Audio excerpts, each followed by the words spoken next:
What is going on, YouTube family? Welcome back to another episode of NAS100 analysis. Okay, we're going to be looking at swing trading opportunities that presented itself last week, and hopefully you guys would have been able to take advantage of that, okay, as well as some of the moves that called out last week. And obviously if you was able to navigate that properly, you would have made some gains as well, right? So with all of that covered, we're going to get straight into it. But before I even do that, I want to give a shout out to all the guys that obviously posted a comment on the channel. That was definitely appreciated. I hope I was able to answer it in a way that you liked, okay? And I'm going to add a little bit more to what I said in the comment section in regards to the question that was asked on passing prop firms with a 5% risk, right? So I'm going to explain how I answered that question based on how I thought it was. But however, there is another side to that question as well that I didn't factor in. So hopefully I'm going to be able to do both very quickly, and then we're going to move on. So the question was, in a nutshell, right? So in a nutshell, it was, can you pass the prop firm challenge with 5% risk swing trading NAS? And the answer to that question is yes, you can, right? People do it all the time, and you kind of need to know what it is that you're doing. Like, you really need to know what it is that you're doing in order to pass it. Now, the 5%, is that the overall account balance, risking 5% of the entire account, okay? Or is it 5% per trade, right? So depending on which one you're kind of going with, 5% per trade is a bit dicey, right? That's a really small stop. 5% overall account balance, that's going to give you a bit of a wiggle room, right? In my opinion, I would say this: you kind of need to know what it is you're doing. Reason being is that you won't be in the market all the time. You more or less would just be looking for your setups to appear, and then obviously you then lock it in.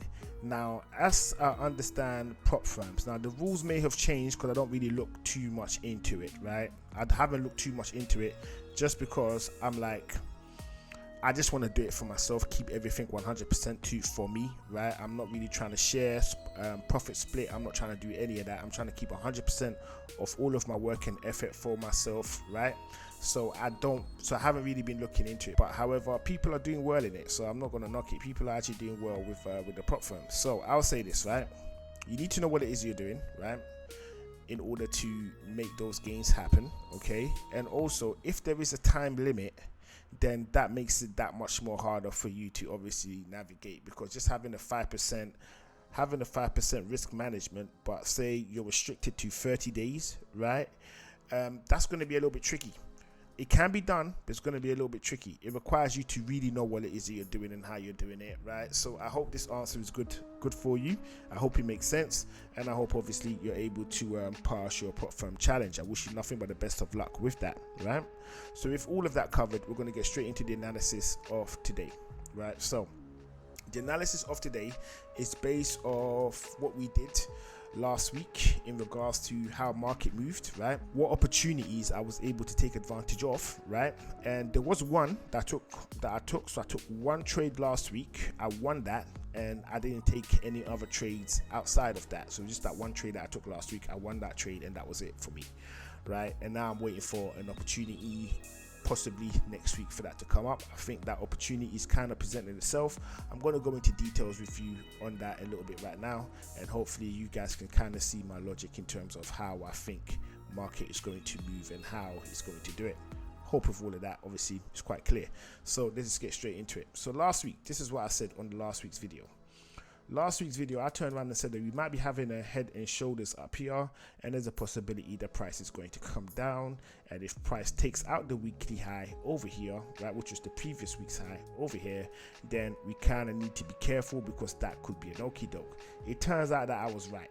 Okay, so we did have price close above the previous weekly high, which is this one over here. Okay, set a new one. Well, this was a one that was set at the beginning of the week, so we're not really going to pay that attention. We're not going to pay attention to that too much. But what we are going to say is it definitely closed above the previous week's high, which was this one over here, and it did that last week up here, right? So once that happened, what you could have done, right? What you could have done is you could have seen that, and then you could have locked it in with a trade buying upwards, and that would have screwed you over, right? Because like I said, it was dangerous taking buys up here just because of how it was set up and how it looked, right? Price came down. So with me, in regards to my trades, what I basically did was I had myself located down here.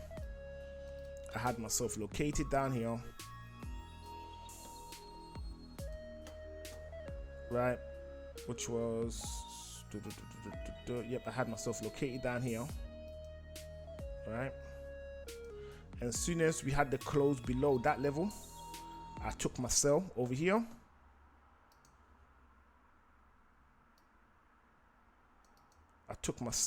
But this was on a 15-minute candle, right? So give or take somewhere around here. And then I rolled it all the way down. I had my trailing stop up here. So when the FOMC came out in the evening, the FOMC took me out, right? And then towards the end of the evening, I could see price came all the way back down again, which was super dangerous. And I'm really proud of myself that I was able to recognize that, because essentially what happened was we had the all-encompassing bearish candle coming all the way down, okay? So it's only natural to assume that price would have been going downwards. But what I did was I didn't do anything.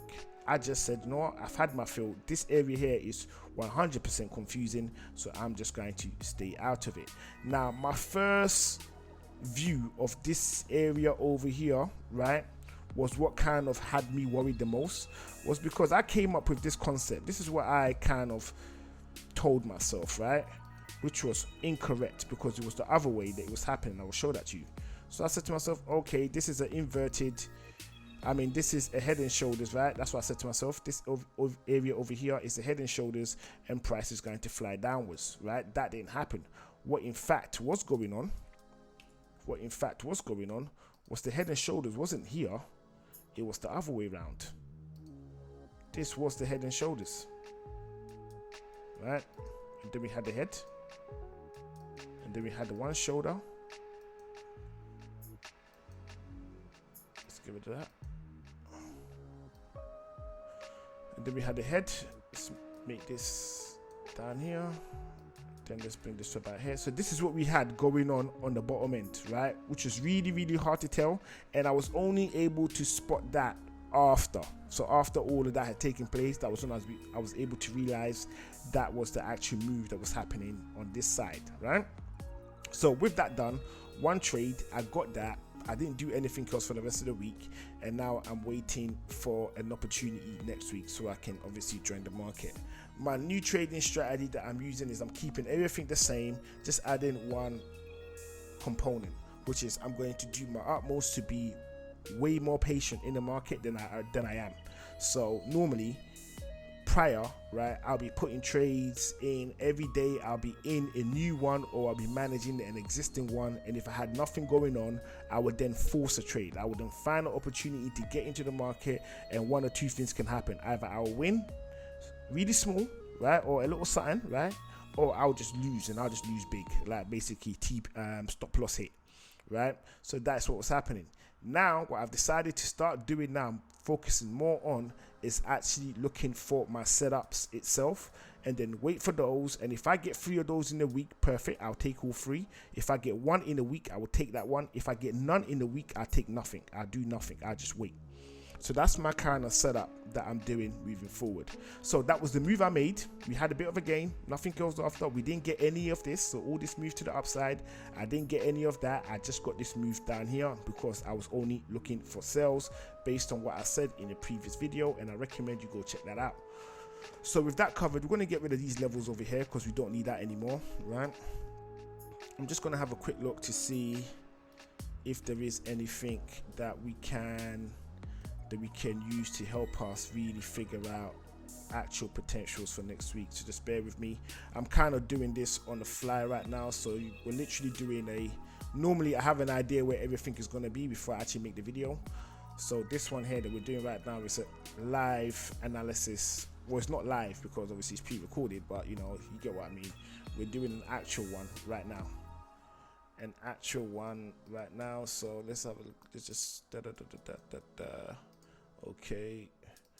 So that was a FVG that hasn't, how many times has it been tapped into? Okay, so this is it's about to close now, but let me just have another look. Let's go into a higher time frame. Let's go to a day and let's just see if we're missing anything on here. Okay, so the FVG actually hasn't completed what it's doing.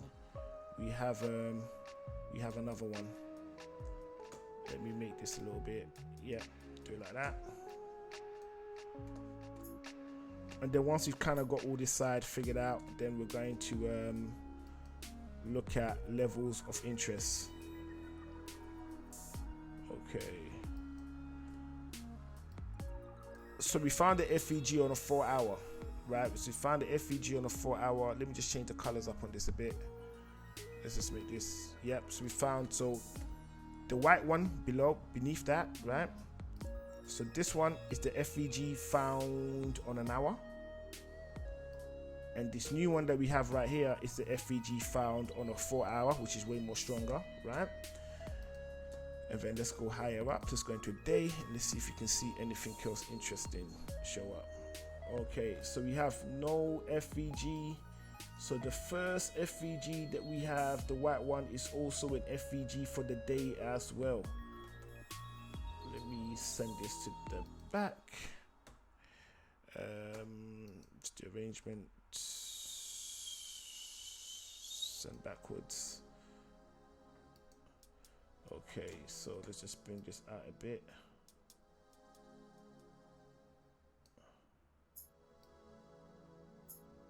Okay. All right. So I'm only interested in the FVG for the day and the 4 hour FVG. Right, these are the only ones that I'm actually super interested in, and we can see we have a tap in the FVG for the day and for the 4 hours. So we're actually in that zone right now, a bearish FVG, right? Weekly highs, a previous, okay, so weekly low has been taken out and the weekly high has also been taken out. Previous weekly has been taken out over here. So let's just have a quick look as to what that could mean for us. So previous weekly high, we have the new one over here that's been taken out.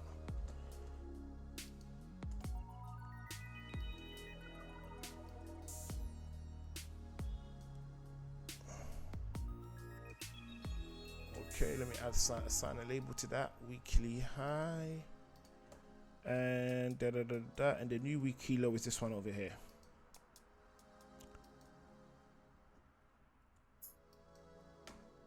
So this is the new weekly low. It's been set up down here. This overall structure has a high probability of breaking downwards. It has tapped into 2 FVGs at the moment, one on a day and one on a 4 hour. Okay, so as it stands right now, we need to be kind of careful as to how we basically want to move forward. Okay, I will basically say, in my opinion, for next week, I kind of want to see what happens in this area in terms of how price behaves. If it continues to push up, if it clears this level over here, if it clears this FVG, or let's just say this level over here, right? Let me just put a label on that.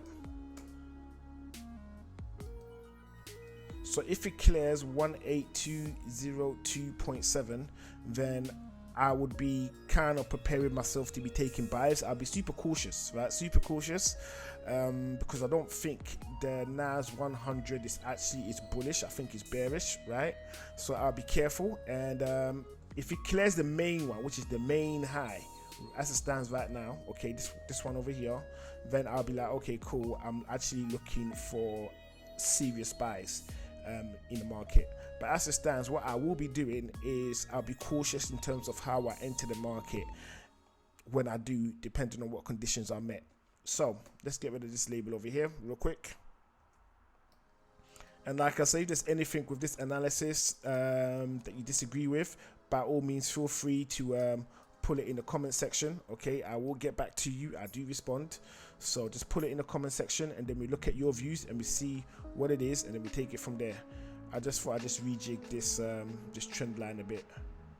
Just thought I'd just rejig it. Yeah, this one makes sense. Okay, yeah, this one makes a bit more sense.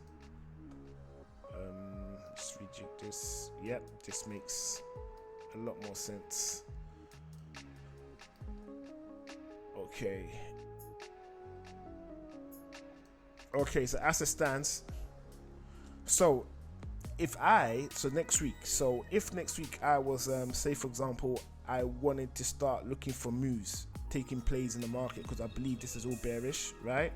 I'll be looking for sales around this level over here. This is what I'll be looking for. I'll be looking for sales around this level over here, right? Price comes below that, or I could be looking for buys at this location as well, depending on how I feel.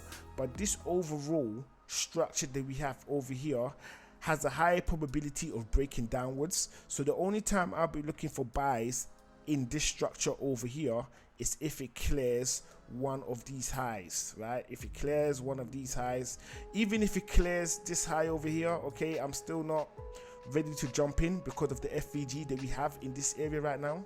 So because of that, I'm not like I'm 50-50 on that, right? But however, if it breaks out of it and we get a close below these little lows over here, right, then I'm like, okay, cool, I'm more than happy to join in with a sell.